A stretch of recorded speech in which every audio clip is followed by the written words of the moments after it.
आपने हुरमत की हिफाजत विच दूसरे मुल्क मदद करन ट्रंप दी एक बारी फिर दुनिया तो अपील आख्या आपने हुरमत तो मुतल्लिक 7 मुल्कां नाल गलबात कर रहे हैं।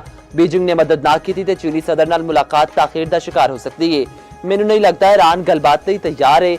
ईरान किसी ਇਹੋ ਜਿਹੇ मुआहदे उत्ते अपने लिए राजी नहीं जिहदे नाल जंग खत्म होवे। तेहरान बारूदी सुरंगां ते ड्रोन हमलियां वर्गे मसाइल पैदा कर सकता है। ट्रंप दी हुरमत खुलवान दे मामले विच नीटो नूं भी धमकी आख्या इत्तेहादी मदद करन विच नाकाम रहे तां नीटो दा मुस्तकबिल बड़ा बुरा होवेगा। बरतानवी वज़ीर आज़म दा अपने हुरमत खुलवान लई बहरी जहाज भिजवान तो साफ इनकार।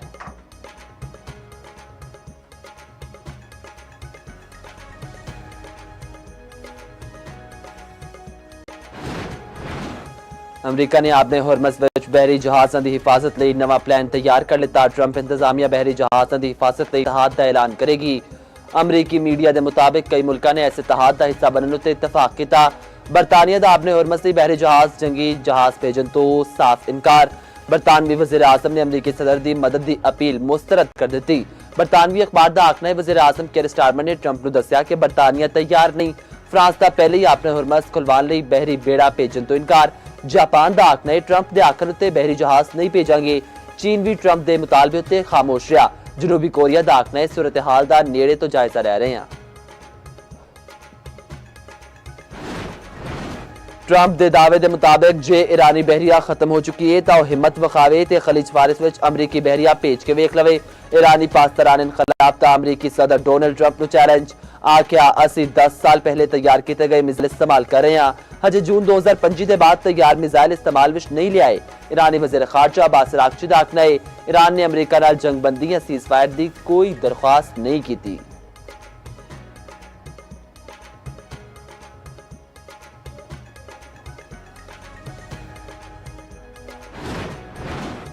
आलमी मार्केट विच तेल दी कीमतां विच इजाफा। ब्रेंट ऑयल $104.60 फी बैरल हो गया। WTI क्रूड ऑयल की कीमत $100 फी बैरल तक पड़ गई।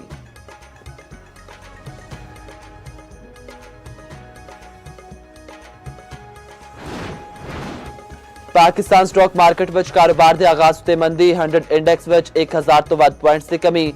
1,52,334 पॉइंट्स उत्ते ट्रेडिंग जारी।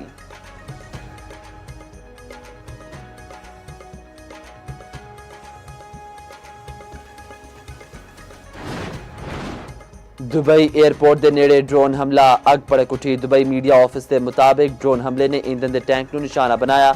अग उत्ते काबू पा लिया गया। कोई जख्मी नहीं होया। फ्लाइट ऑपरेशन आरजी तौर पर मुअत्तल। ईरान की दुबई ते दोहा के मखसूस इलाकों में हमलों की वार्निंग। दूजे पासे सऊदी वजारत दिफा का आखना है 1.5 घंटे में 37 ड्रोन्स को मार सुटिया। ड्रोन कितों लॉन्च किए गए इस बारे कोई पता नहीं।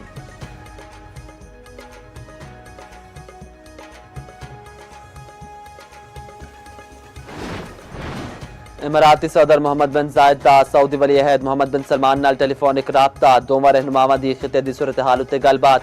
फौजी कशीदगी फौरी रोकन का मुतालबा। ईरानी हमलियां नूं आलमी कवानीन के खिलाफ वर्जी करार दिता। मसाइल दे हल लई सफारती ज़राए नूं तरजीह देण उत्ते जोर दिता।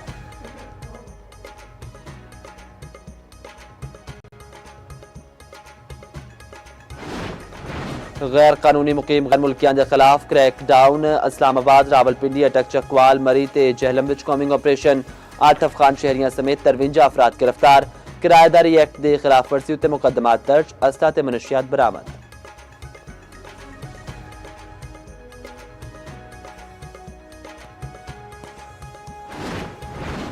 लाहौर विच गरज चमक नाल बदल वसे ओले भी पे। रावलपिंडी इस्लामाबाद पर जम के बदल वसे।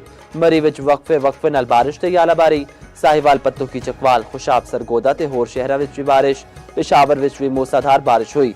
सवाबी समेत केपी के मुख्तलिफ इलाकों विच बदल वसे। महकमा मौसमियात की अगले 24 घंटे विच होर बारिश की पेशगोई।